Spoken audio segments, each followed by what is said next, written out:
નમસ્કાર વિદ્યાર્થી મિત્રો, તમે બધા જ ખૂબ જ ખુશ હશો. તમે બધા જ ધોરણ 8માંથી ઉત્તીર્ણ થઈ અને ધોરણ 9માં પ્રવેશ મેળવી ચૂક્યા છો. તો તમે ધોરણ 8માં જે કંઈ ગણિત વિષયની અંદર અગત્યના મુદ્દાઓ શીખેલા છે તે મુદ્દાઓ જે ધોરણ 9માં તમારે ઉપયોગમાં આવવાના છે તેના વિશેની ચર્ચા આપણે આ જ્ઞાન સેતુ કાર્યક્રમમાં કરવાના છીએ, જેની મદદથી તમારે જે ધોરણ 9ના ગણિતના અલગ અલગ પ્રકરણો વિશેનો અભ્યાસ કરવાનો છે તેનો તમારો પાયો મજબૂત થઈ શકે અને 8મા અને 9મા ધોરણના ગણિત વચ્ચે એક સેતુની રચના થઈ શકે અને જેની મદદથી તમે ધોરણ 9ના બધા જ ગણિતના મુદ્દાઓને ક્લિયર કરી શકો, સમજી શકો અને આવડી જાય. એના માટે આ કાર્યક્રમનું આયોજન કરવામાં આવેલું છે.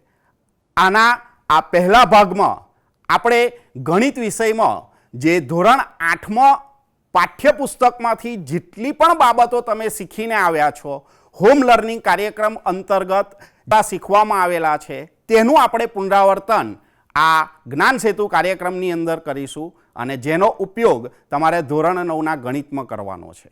તો ચાલો વિદ્યાર્થી મિત્રો, આ કાર્યક્રમમાં જે કંઈ મુદ્દાઓ શીખવાના છે તે માટે તમારે એક નોટબુક, પેન, પેન્સિલ તમારી પાસે રાખવાની છે. જે કંઈ મુદ્દા આમાં શીખવાડવામાં આવે તે તમામ મુદ્દાઓ તમારે એપિસોડ પૂર્ણ થયા બાદ એને બરાબર સમજીને લખવાના છે. તેના માટે તમને જ્ઞાન સેતુની બુક મળેલી છે, જેનો ઉપયોગ આ દરેકે દરેક એપિસોડમાં તમારે કરવાનો રહેશે.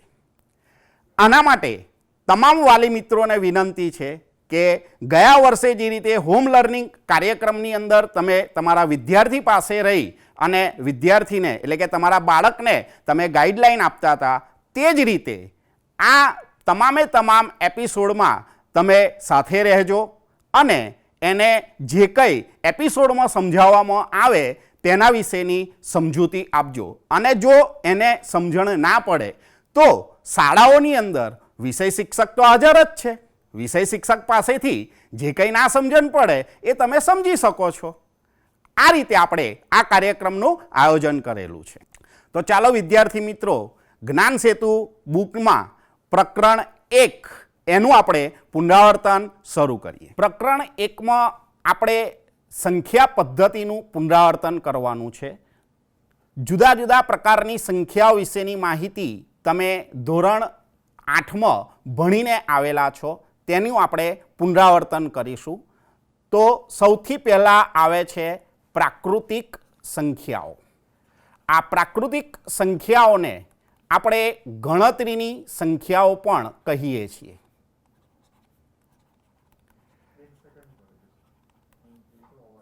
જેમાં 1, 2, 3, 4 આ રીતે અનંત સુધીની સંખ્યાઓ લેવામાં આવે છે.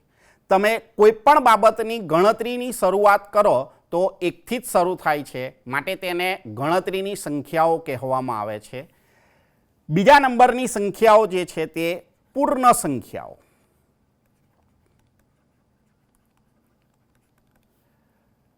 જેમાં શૂન્યનો સમાવેશ કરવામાં આવે છે અને પ્રાકૃતિક સંખ્યાઓ લેવામાં આવે છે. ઋણ પૂર્ણાંક સંખ્યાઓ.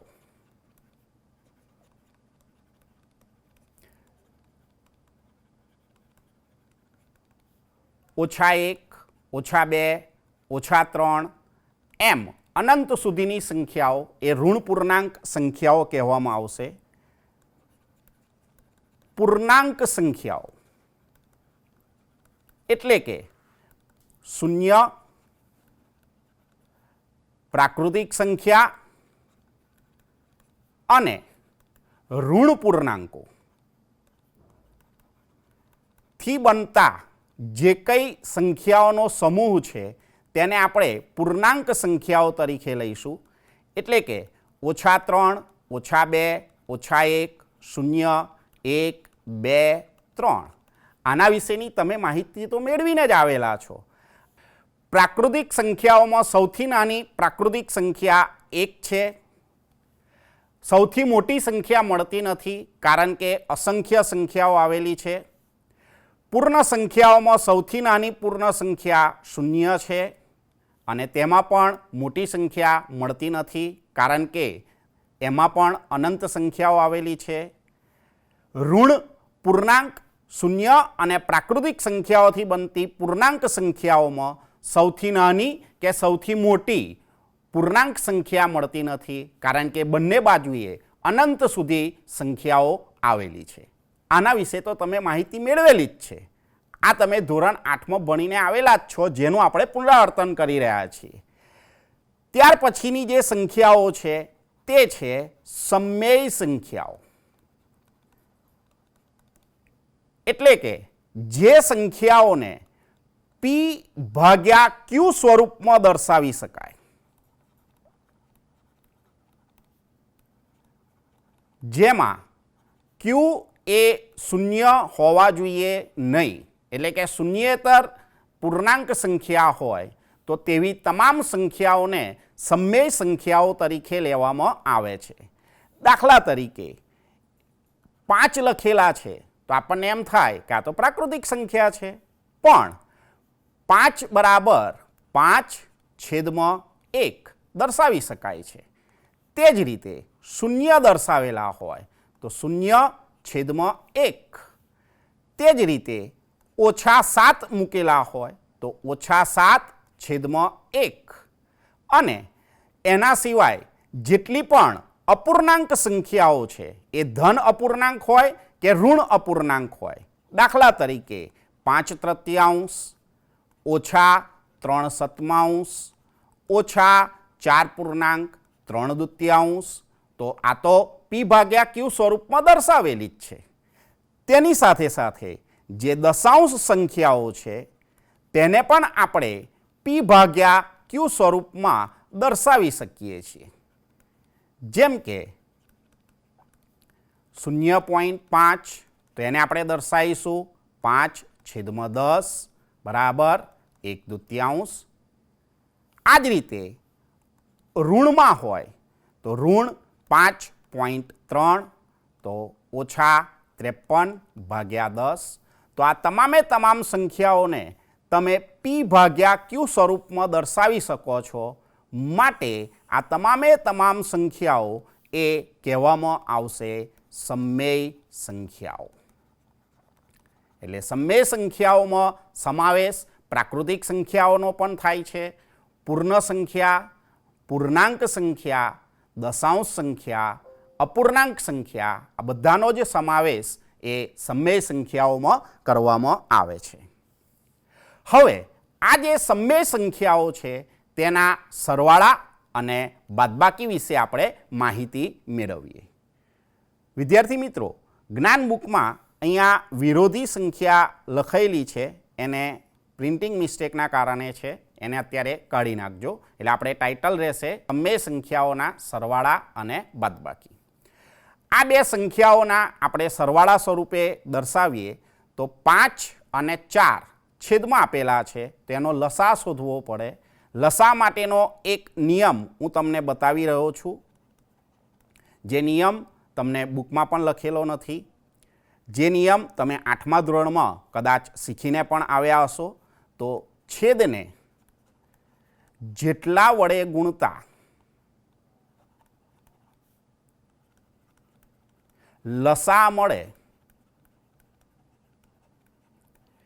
એટલા વડે અંશને ગુણવા.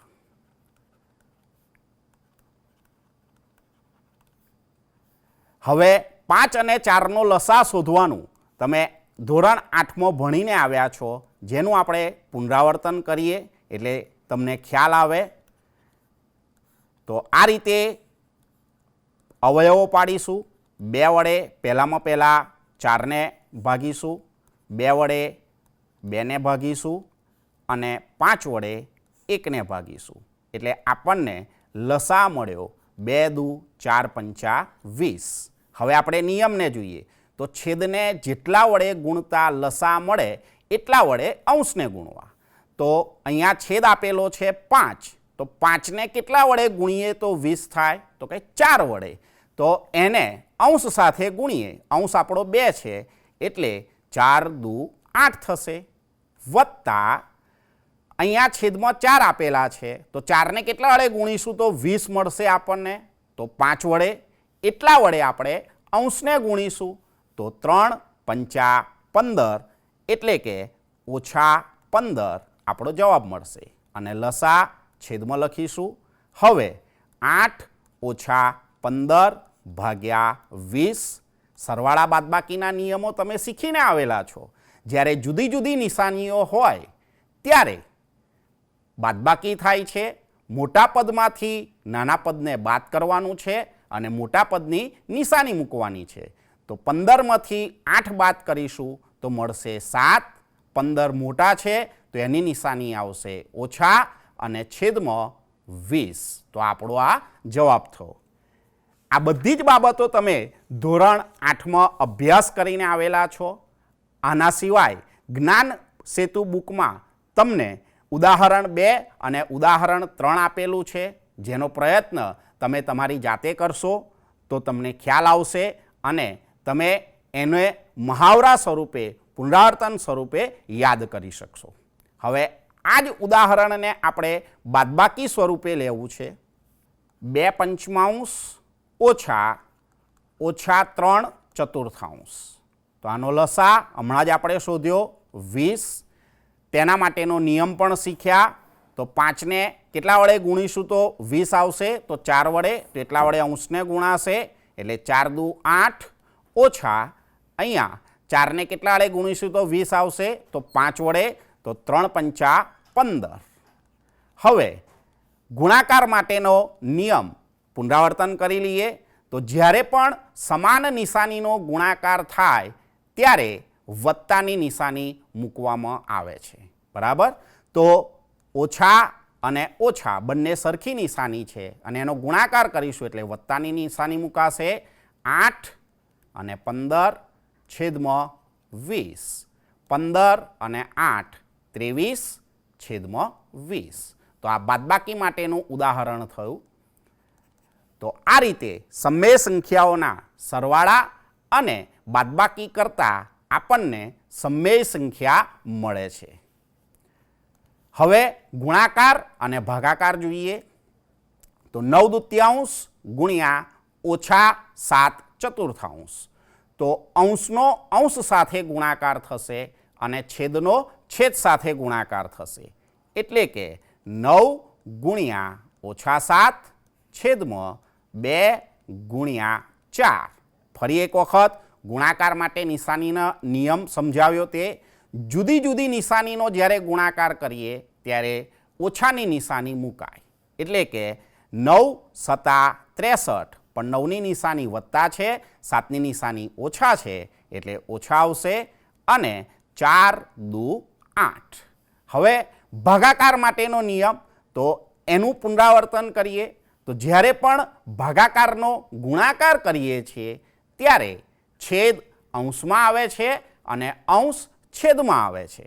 એટલે કે 9 દૂત્યાંશ ગુણ્યા જે છેદ 4 છે તે અંશમાં આવી જશે અને અંશ -7 છે એ છેદમાં આવશે. હવે તમે છેદ ઉડાડ્યા પછી પણ ગુણાકાર કરી શકો છો અને છેદ ઉડાડતા પહેલાં પણ ગુણાકાર કરી શકો છો. તો અહીંયા આપણે છેદ ઉડાડીએ તો 2 દુ 4 બરાબર 9 ગુણ્યા 2 છેદમાં -7 બરાબર 18 છેદમાં -7. આ રીતે પણ લખી શકાય. 18 છેદમાં 7 અને અહીંયા વચ્ચે પણ ઓછાની નિશાની કરી શકાય છે. સાચા છે એટલે કોઈએ કદાચ આ રીતે લખ્યું હોય તો પણ સાચું કહેવાય અને આ રીતે લખ્યું હોય તો પણ સાચું કહેવાય. તો એના આધારે તમે તમારી જાતે ઘણા બધા દાખલાની પુનરાવર્તન સ્વરૂપે પ્રેક્ટિસ કરી શકો છો. હવે જ્ઞાન સેતુ બુકમાં આગળ આવે છે સંવૃત્તતાનો ગુણધર્મ. સંવૃત્તતા એટલે શું? તો કોઈ એક સંખ્યા જૂથ એ પ્રાકૃતિક, પૂર્ણ, પૂર્ણાંક, અપૂર્ણાંક કે સમય, જે આગળ આપણે સમય સંખ્યાઓ સુધીની માહિતી મેળવી તેમાંથી કોઈ પણ જૂથ લેવામાં આવે, એમાંથી 2 કે તેથી વધુ સંખ્યાઓ પસંદ કરીએ તો આ સંખ્યાઓ પર સરવાળા, બાદબાકી, ગુણાકાર, ભાગાકારની ક્રિયાઓ કરતાં મળતા જે પરિણામ છે એ સ્વરૂપે તે જ સંખ્યા જૂથની સંખ્યા મળે તો તે ક્રિયા માટે સંખ્યાઓ સંવૃત્ત છે તેમ કહેવાય. આના વિશેની માહિતી ધોરણ 8માં તમે મેળવેલી છે, જેનું આપણે અહીંયા પુનરાવર્તન કરી રહ્યા છીએ. સંવૃત્તતા એટલે કે જે પણ સંખ્યાઓ લેવામાં આવે એના ઉપર સરવાળા, બાદબાકી, ગુણાકાર કે ભાગાકારની ક્રિયા કરો અને મળતું પરિણામ જો એ જ પ્રકારની સંખ્યા જૂથનું હોય તો તે સંખ્યાઓ સંવૃત્ત છે તેમ કહેવાય. તો ઉદાહરણ દ્વારા સમજીએ તો -2 અને 5 આ બે પૂર્ણાંક સંખ્યાઓ છે, એનો આપણે પહેલામાં પહેલો સરવાળો કરીશું, ત્યાર પછી આપણે બાદબાકી લઈશું, ગુણાકાર લઈશું અને ભાગાકાર કરીશું.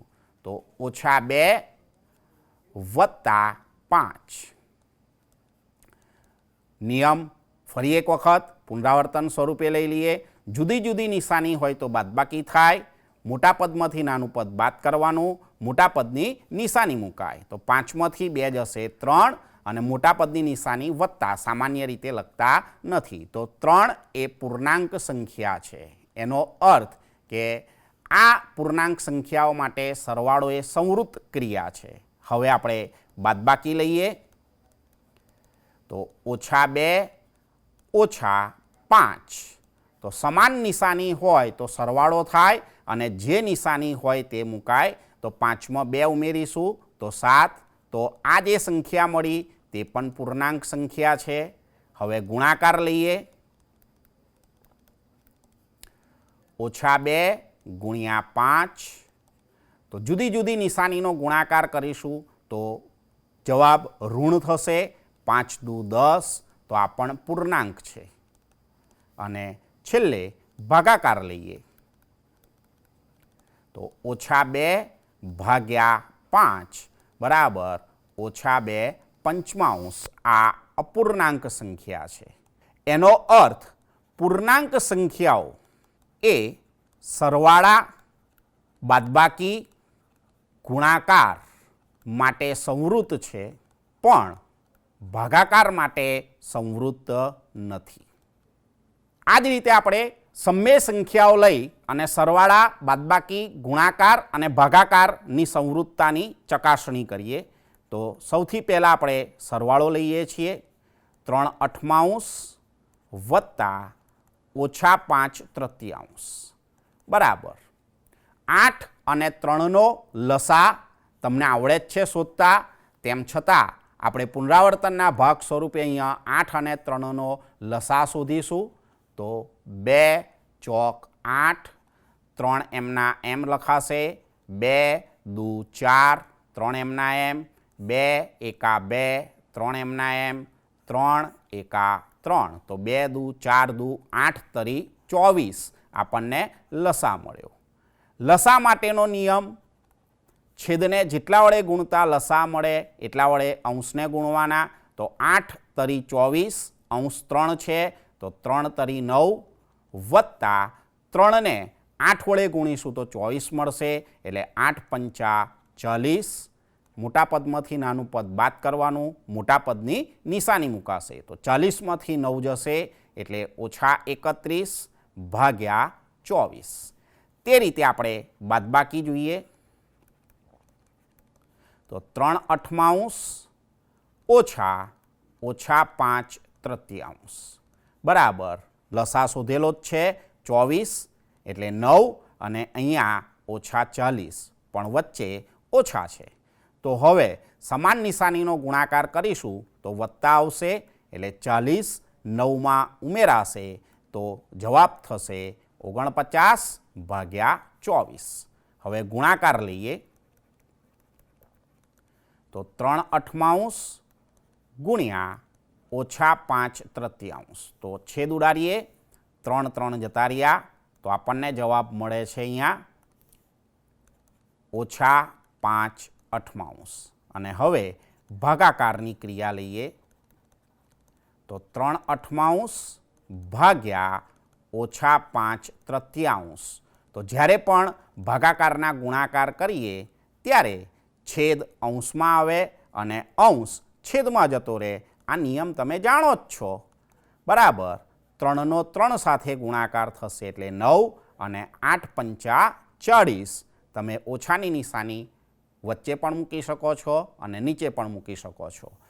તો અહીંયા સરવાળા માટે મળતું પરિણામ એ પણ સમમેય સંખ્યા છે, બાદબાકી માટે મળતું પરિણામ સમમેય સંખ્યા છે, ગુણાકાર માટે મળતું પરિણામ સમમેય સંખ્યા છે અને ભાગાકાર માટે મળતું પરિણામ એ પણ સમમેય સંખ્યા છે. આમ સમમેય સંખ્યાઓ સરવાળો, બાદબાકી, ગુણાકાર અને શૂન્યેતર સંખ્યાઓના ભાગાકાર માટે સંવૃત્ત છે. આના પછી તમે ધોરણ 8માં જે ભણીને આવ્યા છો તે છે ક્રમનો ગુણધર્મ. તો જે રીતે એક ઉદાહરણ લઈ અને મેં સમજૂતી આપી સમમેય સંખ્યાઓના સરવાળા, બાદબાકી, ગુણાકાર અને ભાગાકારની સંવૃત્તતાની ગુણધર્મની, તે જ રીતે અહીંયા 3 દાખલા આપેલા છે. તેમાંથી હું બીજા નંબરનો દાખલો શીખવાડું છું.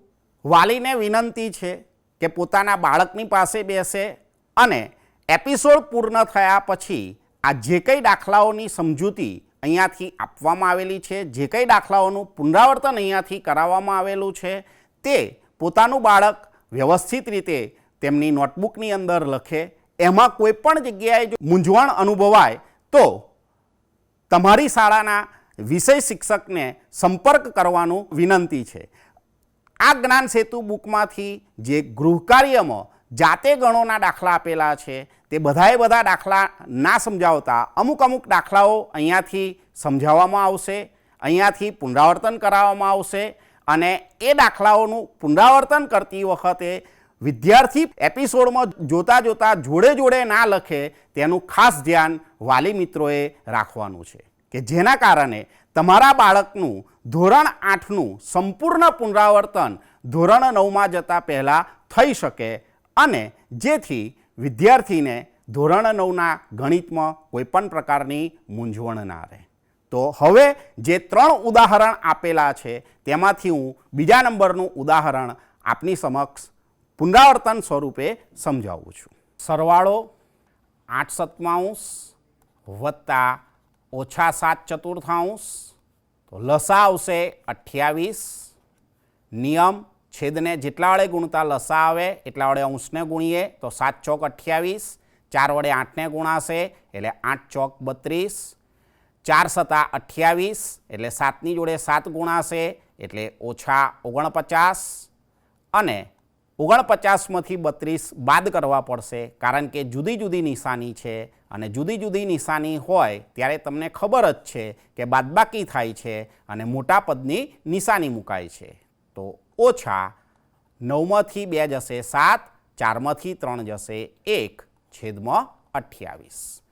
એવી જ રીતે હવે બાદબાકી લઈએ તો 8/7 -7/4, તો લસા 28 જ રહેવાનો છે અને ઉપરનું પદ પણ 32 અને -49 જ મળવાનું છે, માત્ર બાદબાકી થઈ જવાની છે.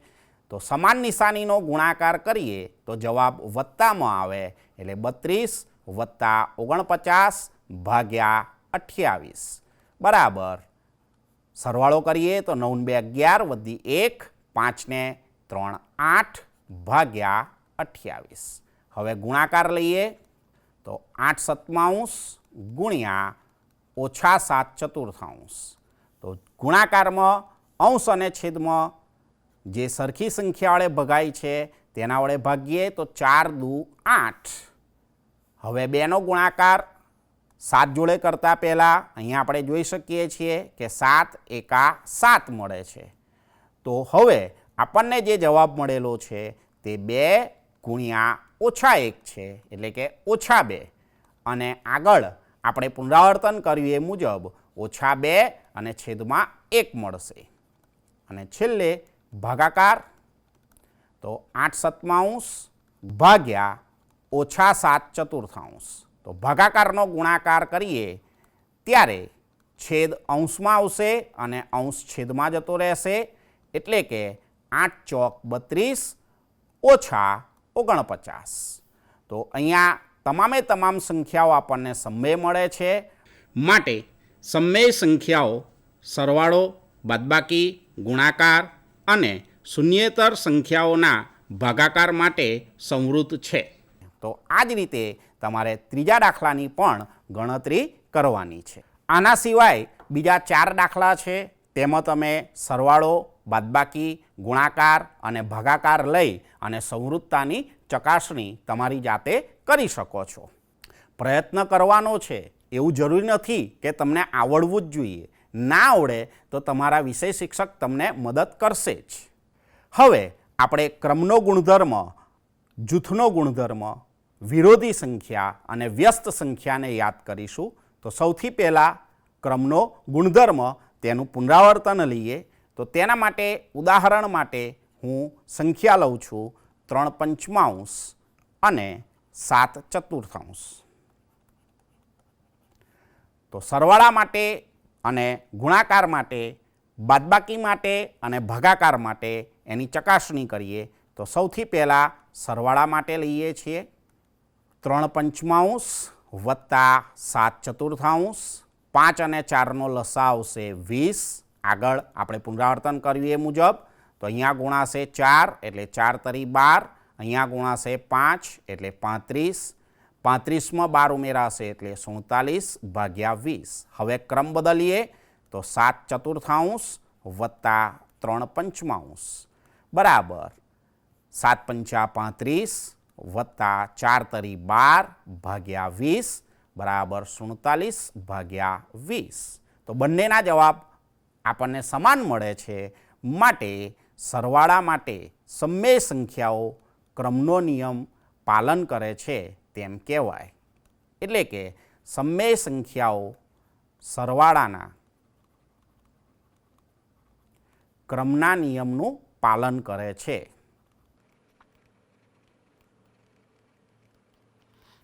તે જ રીતે હવે આપણે બાદબાકી માટે જોઈએ.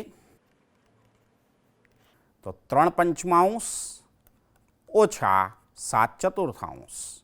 તો 12 ઓછા 35 છેદમાં 20 બરાબર બાદબાકી કરીએ તો મોટા પદમાંથી નાનું પદ બાદ કરવાનું. મોટા પદની નિશાની આવે, કારણ કે અહીંયા જુદી જુદી નિશાની આપેલી છે.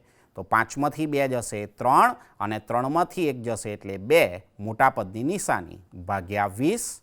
ક્રમ બદલીએ તો 7/4 ઓછા 3/5 બરાબર 35 ઓછા 12 છેદમાં 20 બરાબર 23 ભાગ્યા 20. તો અહીંયા જવાબ દેખાય છે સરખો, પણ નિશાનીનો ફેર છે. પહેલા જવાબમાં ઓછા આવે છે, બીજા જવાબમાં વત્તા આવે છે. એનો અર્થ સમય સંખ્યાઓ એ બાદબાકીના ગુણધર્મનું પાલન કરતી નથી. યાદ રાખજો, સમય સંખ્યાઓ બાદબાકીના ક્રમના ગુણધર્મનું પાલન કરતી નથી. આ જ રીતે આપણે ગુણાકાર માટે ચકાસી અને ભાગાકાર માટે પણ ચકાસણી કરી શકીએ છીએ. આ જ ઉદાહરણ લઈએ છીએ 3/5 ગુણ્યા 7/4. હવે આપણે ગુણાકાર માટેનું જોવાનું છે. બરાબર 3 ગુણ્યા 7, 5 ગુણ્યા 4 બરાબર 21/20. ક્રમ બદલીએ તો 7/4 ગુણ્યા 3/5 બરાબર 7 ગુણ્યા 3 છેદમાં 4 ગુણ્યા 5 બરાબર 21/20. બંને જવાબ સમાન મળ્યા, માટે સમય સંખ્યા ગુણાકારના ક્રમના ગુણધર્મનું પાલન કરે છે.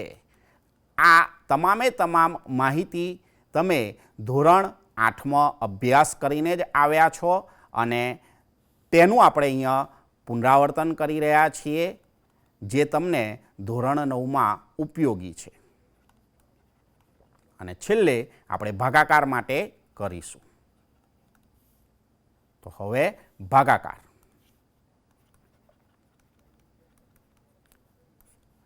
ત્રણ પંચમાંશ ભાગ્યા 7/4.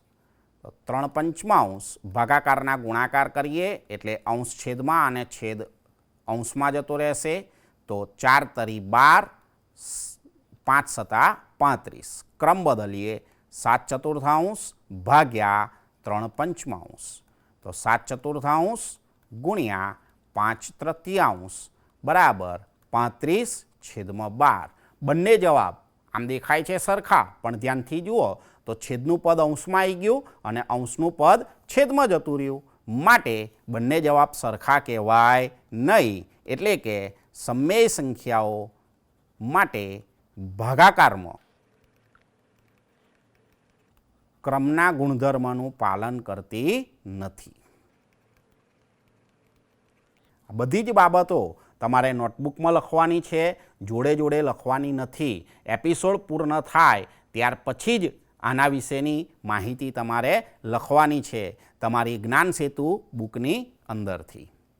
હવે જૂથના ગુણધર્મ માટે આ જ રીતે આપણે સમજૂતી મેળવીએ, જેના માટે હું ઉદાહરણ લઉં છું. 3/4 ઓછા 2/3 અને 5/8. તો પહેલા નંબરમાં આપણે સરવાળા માટે ચકાસણી કરીશું, ત્યાર પછી આપણે બાદબાકી માટે, ગુણાકાર માટે અને પછી ભાગાકાર માટે. તો 3/4 વત્તા ઓછા 2/3 વત્તા 5/8 બરાબર 3/4 વત્તા લસા આવશે 24, 8 આની સાથે ગુણાશે એટલે 16 વત્તા આની સાથે 3 ગુણાશે એટલે 15 બરાબર 3/4. જુદી જુદી નિશાની હોય તો બાદબાકી, મોટા પદમાંથી નાનું પદ બાદ કરવાનું, મોટા પદની નિશાની એટલે કે 1/24. હવે આનો લસા લઈએ તો લસા આવશે 24, અહીંયા ગુણાશે 6 એટલે 6 × 18 ઓછા અહીંયા છેદમાં 24 છે તો 24ને 1 વડે ગુણીએ તો 24 થાય એટલે 1 × 1 એટલે કે જવાબ મળ્યો આપણને 17/24. હવે જૂથ બદલીએ તો 3/4 વત્તા ઓછા 2/3 વત્તા 5/8 બરાબર લસા પહેલાં બે પદમાં આવશે 12, તો અહીંયા ગુણાકાર કરીશું તો 9 થશે. જુદી જુદી નિશાનીનો ગુણાકાર કરીએ તો ઓછાની નિશાની આવે એટલે 4 સાથે 2 ગુણાશે એટલે ઓછા 8 આવશે વત્તા 5/8 બરાબર 9માંથી 8 જશે એટલે 1/12 વત્તા 5/8. હવે 12 અને 8નો લસા જો મોઢે ના ફાવે તો લસા માટે આપણે શીખેલા છીએ, એને યાદ કરીએ, એનું પુનરાવર્તન કરીએ તો 12 અને 8 આ રીતે તમે લસા શોધી શકો છો. 2 × 12, 2 ચોક 8, 2 તરી 6, 2 દુ 4, 2 એકા 2, 3 એકા 3. તો અહીંયા લસા આવશે 24, આની સાથે ગુણાશે 2 અને આની સાથે ગુણાશે 3 એટલે 5 તરી 15 બરાબર 17/24. તો બંનેનો જવાબ આપણી જોડે સમાન મળેલો છે. તો જૂથના નિયમમાં જે સરવાળો છે તેના ગુણધર્મનું પાલન થઈ શકે છે. આનું આ જ ઉદાહરણ આપણે ગુણાકાર માટે લઈ શકીએ છીએ. 3/4 ઓછા 2/3 અને 5/8. તો હવે ગુણાકાર માટે જોઈએ તો 3/4 ગુણ્યા ઓછા 2/3 ગુણ્યા 5/8 બરાબર છેદ ઉડે છે તો છેદ ઉડાડી દઈએ. 2 ચોક 8. હવે અહીંયા ગુણાકાર કરીએ તો 3/4 ગુણ્યા ઓછા 5 અને છેદમાં 4 તરી 12.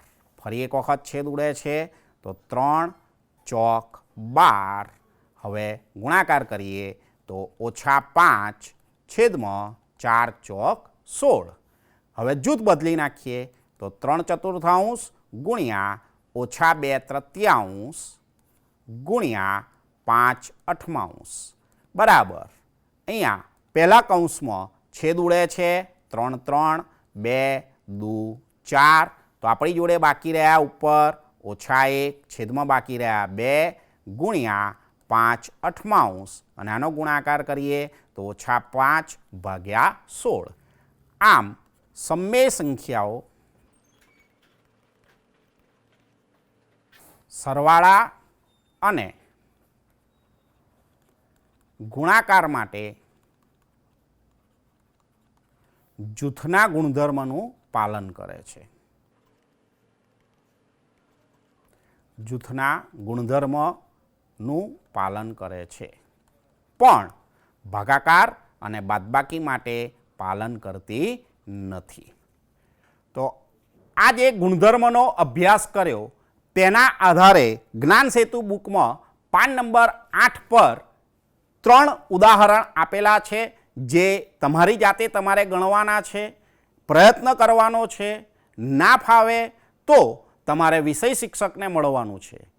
વાલીએ પોતાના બાળકની સાથે રહેવાનું છે, જેથી બાળકને જે કંઈ મૂંઝવણ થતી હોય તે વાલી સમજી શકે છે અને હોમ લર્નિંગ અંતર્ગત જે જૂના વિડીયો તમે જોયેલા છે તેને યાદ કરી અને જો તમારી જોડે સુવિધા હોય તો તમે ફરીથી એ વિડીયોનું પુનરાવર્તન તમારા બાળકને કરાવી શકો છો. એ બધા જ વિડીયો તમને હોમ લર્નિંગ કાર્યક્રમ અંતર્ગત જોવા મળી શકે છે.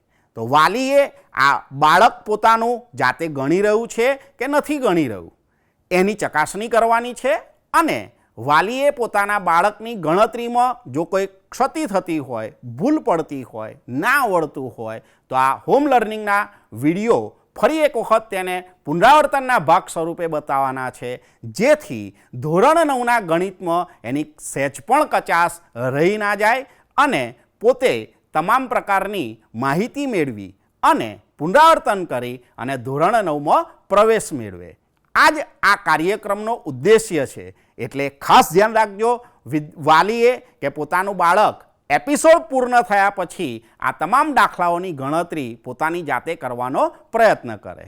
અને તેમ છતાં કંઈ મૂંઝવણ હોય તો શાળાના વિષય શિક્ષક તો હાજર જ છે, તેનો સંપર્ક તમે કરી શકો છો. હવે વિરોધી સંખ્યા. તો જે બે સંખ્યાઓનો સરવાળો શૂન્ય થાય તે બે સંખ્યાઓને એકબીજીની વિરોધી સંખ્યા કહે છે.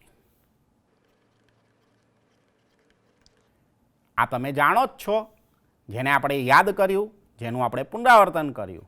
દાખલા તરીકે 5ની વિરોધી સંખ્યા તો -5 -3/2 વિરોધી સંખ્યા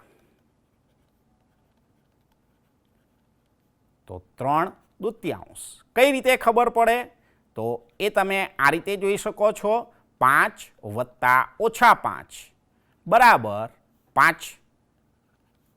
જુદી જુદી નિશાનીનો ગુણાકાર ઓછા થશે એટલે -5 અને 5માંથી 5 જશે એટલે 0 થશે. તો આ બંને સંખ્યાઓનો સરવાળો 0 મળ્યો, માટે આ બંને સંખ્યાઓ પરસ્પર વિરોધી સંખ્યા કહેવાશે. તે જ રીતે -3/2 + 3/2 લસા 2 મળશે તો -3 + 3 બરાબર 0/2. કોઈપણ સંખ્યાના અંશમાં 0 હોય તો જવાબ 0 મળે છે. એટલે આ બંને સંખ્યાઓનો સરવાળો પણ 0 થયો, માટે આ બંને સંખ્યાઓ પણ પરસ્પર વિરોધી સંખ્યા છે. યાદ રાખો કે શૂન્યની વિરોધી સંખ્યા 0 જ છે, એમાં ઓછા શૂન્ય મૂકવાના નથી, કારણ કે 0 એ સરવાળાની તટસ્થ અથવા એકમ સંખ્યા છે. કારણ કે 0 કોઈપણ સંખ્યામાં ઉમેરવામાં આવે અથવા કોઈપણ સંખ્યામાંથી બાદ કરવામાં આવે તો તેનું તે જ પરિણામ મળે છે. તો આ પણ તમે ધોરણ 8માં અભ્યાસ કરીને આવેલા છો, જેનું આપણે પુનરાવર્તન અહીંયા કરેલું છે. આ જ રીતે બીજો એક નિયમ તમે ધોરણ 8માં ભણીને આવ્યા છો, વ્યસ્ત સંખ્યાઓ. તો જે બે સંખ્યાઓનો ગુણાકાર એક થાય તે બે સંખ્યાઓને એકબીજીની વ્યસ્ત સંખ્યા કહે છે. પણ ધ્યાન રાખવાનું છે કે જે બે સંખ્યાઓ લીધેલી છે તે સંખ્યાઓ શૂન્યેતર સંખ્યા લેવાની છે, એટલે કે શૂન્ય સિવાયની. કારણ કે જ્યારે પણ વ્યસ્ત સંખ્યા લઈએ છીએ ત્યારે અંશમાંથી છેદમાં અને છેદમાંથી અંશમાં પદ લઈ જવામાં આવે છે, અને શૂન્ય વડે ભાગાકાર શક્ય નથી, એ તો તમને ખબર જ છે. એટલે યાદ રાખવાનું છે કે જે બે સંખ્યાઓ લીધેલી છે એ સંખ્યાઓ શૂન્યેતર હોવી જોઈએ. દાખલા તરીકે આપણે અહીંયા લઈએ તો 3/5ની વ્યસ્ત સંખ્યા, તો છેદ અંશમાં જતો રહેશે, અંશ છેદમાં આવી જશે. ચકાસણી કરીએ તો 3/5 ગુણ્યા 5/3, 5 જતા રહ્યા, 3 જતા રહ્યા. ગુણાકાર ભાગાકારમાં કશું બાકી ના રહે તો 1 બાકી રહ્યો તેમ સમજવાનું, બરાબર. અથવા ના ખ્યાલ આવે તો આ રીતે 3 એકા 3, 5 એકા 5, 1 એકા 1 થશે. મિશ્ર અપૂર્ણાંક લઈએ 2.5. તો અહીંયા મિશ્ર અપૂર્ણાંક છે, તો મિશ્ર અપૂર્ણાંકને પહેલાં આપણે સાદા અપૂર્ણાંકમાં ફેરવીએ તો 3 દુ 6, એમાં 5 ઉમેરીશું એટલે 11/3 મળશે. એની વ્યસ્ત સંખ્યા આપણે લઈએ તો વ્યસ્ત સંખ્યા થશે, છેદ અંશમાં આવી જશે અને અંશ છેદમાં જતો રહેશે, એટલે કે 3/11. ચકાસણી કરીએ તો 11/3 ગુણ્યા 3/11 બરાબર 3 જતા રહેશે, 11 જતા રહેશે એટલે 1 થશે. હવે આમાં તમારે જે ખાસ યાદ રાખવાનું છે, ખાસ પુનરાવર્તનના ભાગ સ્વરૂપે આપણે જે જોવાનું છે તે કે શૂન્યની વ્યસ્ત સંખ્યા અસ્તિત્વ ધરાવતી નથી. તે જ રીતે 1 અને -1ની વ્યસ્ત સંખ્યા તે જ મળે એટલે કે 1ની વ્યસ્ત સંખ્યા 1 અને -1ની વ્યસ્ત સંખ્યા -1 થશે. તો આના આધારે આપણે સરવાળા અને બાદબાકી એની ગુણાકાર પરની વિભાજનની પ્રક્રિયા જોઈએ. તો સમય સંખ્યાઓનું ગુણાકારનું સરવાળા અને બાદબાકી પર વિભાજન, જેમાં સમય સંખ્યાઓ a, b અને c આપેલી છે. તો પહેલાં આપણે ગુણાકારનું સરવાળા ઉપર વિભાજન જોઈએ, જેને યાદ કરી લઈએ, જેનું પુનરાવર્તન કરી લઈએ. તો a ગુણ્યા b વત્તા a ગુણ્યા c. તે જ રીતે બાદબાકી પર વિભાજન ab ઓછા ac. એનું એક ઉદાહરણ લઈ અને સમજૂતી મેળવીએ. -2/7 ગુણ્યા -5/6 વત્તા 1/4. તો સૌથી પહેલા નંબરમાં આનો ગુણાકાર આની સાથે થશે, આનો ગુણાકાર આની સાથે થશે. બહુ સરળ ભાષામાં સમજવું હોય તો ઘરમાં 2 ભાઈ બહેન હોય અને બહારથી આઈસ્ક્રીમ આવે તો બંનેને સરખા ભાગે વહેંચણી કરવાની આવે છે. તો આ ઘરના 2 ભાઈ બહેન છે, બહારથી આવેલો આઈસ્ક્રીમ છે, તો બંનેને આપણે સરખા ભાગે આપવાનો છે. એટલે કે -2/7 ગુણ્યા -5/6 વત્તા -2/7 ગુણ્યા 1/4. છેદ ઉડાડીએ તો 2 તરી 6, 2 દુ 4 બરાબર. સમાન નિશાનીનો ગુણાકાર હોય તો વત્તા થઈ જશે, એટલે અહીંયા 5 જવાબ થશે. છેદમાં 7 ગુણ્યા 3 કરીશું એટલે 7 તરી 21 મળશે, વત્તા -1 છેદમાં 7 દુ 14.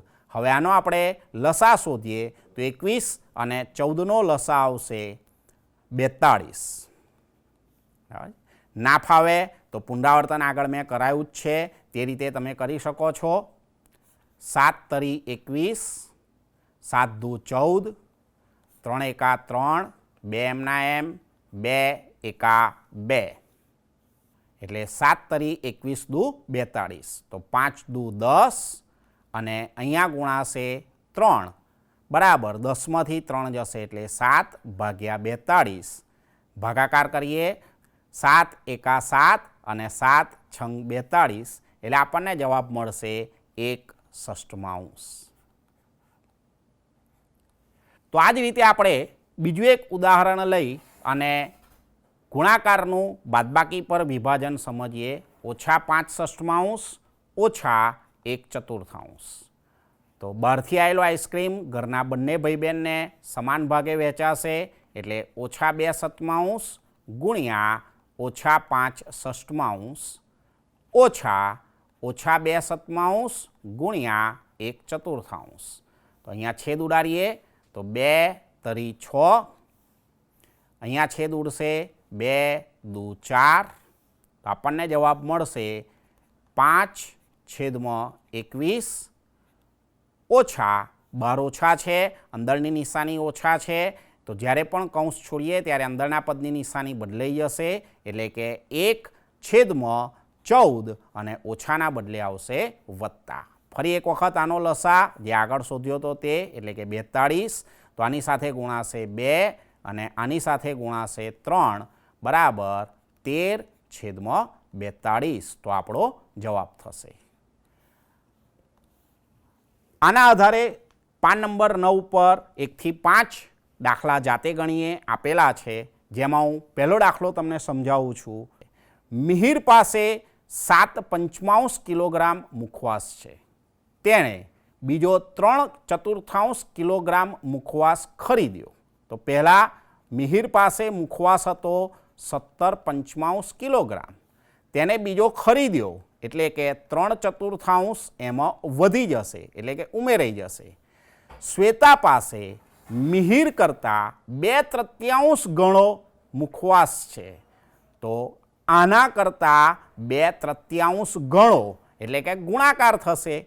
તો ગુણાકારનું સરવાળા પર વિભાજન એટલે 2/3 ગુણાકાર બંને પદ સાથે થશે એટલે 17/5 ગુણ્યા 2/3, 3/4 ગુણ્યા 2/3. તો અહીંયા છેદ ઉડાડીએ તો 3 3 જતા રહે છે, અહીંયા 2 દુ 4 થાય છે બરાબર 17 દુ 34 છેદમાં 15 વત્તા 1/2 બરાબર લસા આવશે 30. આની સાથે 2 ગુણાશે એટલે 68, આની સાથે 15 ગુણાશે એટલે 83/30 આપણો જવાબ મળશે. આટલા કિલોગ્રામ મુખવાસ શ્વેતા પાસે છે તેમ કહેવાય.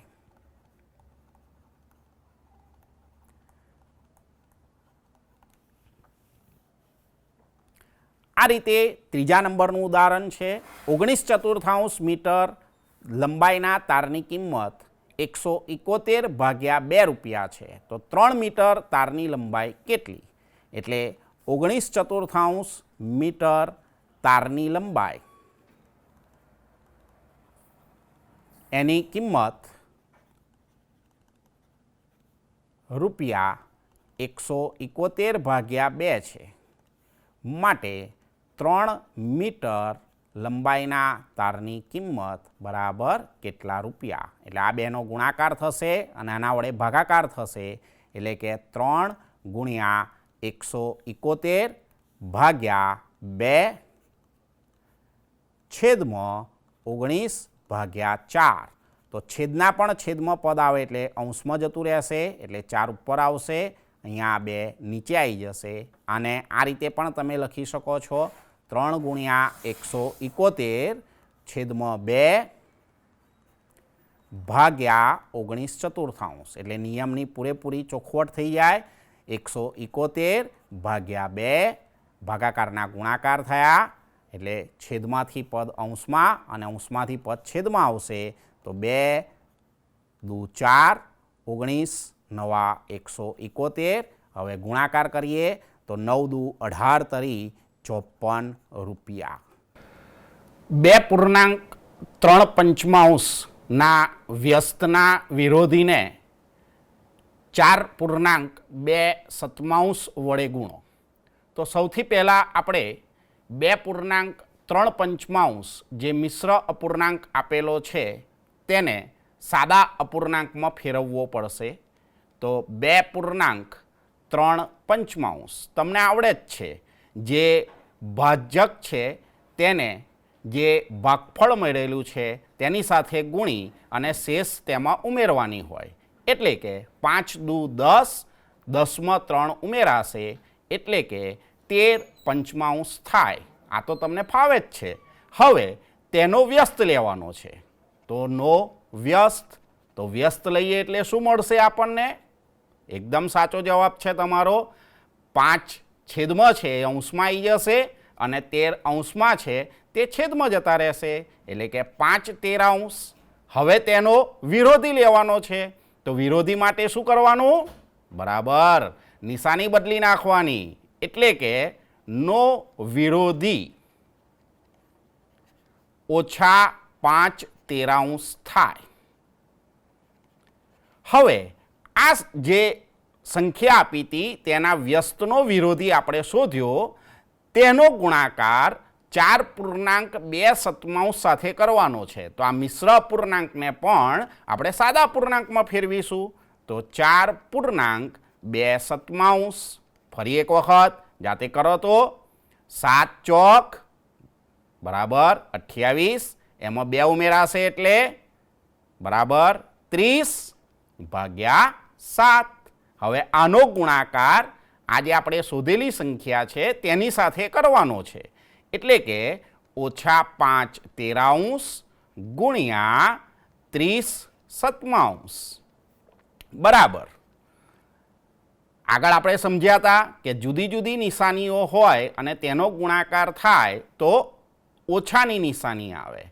5નો ગુણાકાર 30 સાથે કરીશું એટલે 150 થશે અને 13નો ગુણાકાર 7 સાથે કરીશું એટલે 91 થશે. તો આપણો આ જવાબ મળ્યો ઓછા 150/91. તો આમાં જાતે ગણીએ, એમાં જે બીજા દાખલા છે એ તમારી જાતે તમારે પ્રયત્ન કરવાનો છે. ના આવડે તો ચિંતા નહીં કરવાની. જ્યારે પણ શાળાઓ શરૂ થાય ત્યારે તમારા શિક્ષકશ્રી તમારો સંપર્ક કરશે એ વખતે એમને પૂછી લેવાનું. તો આ રીતે જ્ઞાન સેતુ પુસ્તકના પ્રકરણ 1નો આપણે અભ્યાસ કર્યો અને ધોરણ 8ના જે શીખીને આવેલા મુદ્દાઓ છે તેનું આપણે પુનરાવર્તન કર્યું. બાકીના મુદ્દાઓનું પુનરાવર્તન તમે કરશો અને આના પછીના જે આગળનું પ્રકરણ છે તેનું પણ તમે પુનરાવર્તન કરજો અને નેક્સ્ટ એપિસોડમાં બરાબર ધ્યાનથી જોજો.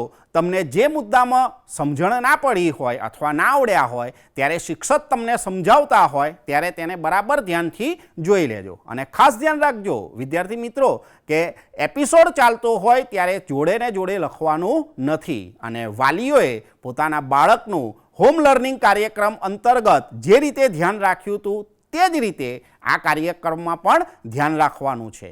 તો હવે આપણે આવતા એપિસોડમાં મળીશું. ત્યાં સુધી દરેકને આવજો.